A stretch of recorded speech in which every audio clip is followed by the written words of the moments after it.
ఇనుము చేత ఇనుము పదునగును. ఇదెంతైనా సత్యం.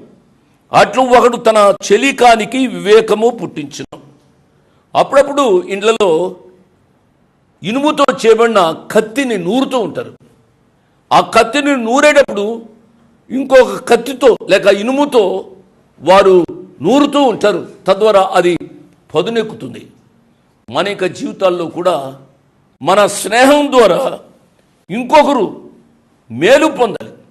ఫలానా వారి స్నేహం పట్టాడు మా వాడు చెడిపోయాడు అనే దానికంటే మన స్నేహం ద్వారా ఇతరులు ఆశీర్వదించబడితే వారికి ఎంతో మేలు కలుగుతుంది, దీవెన కలుగుతుంది అనే విషయాన్ని నేను జ్ఞాపకం చేస్తున్నాను.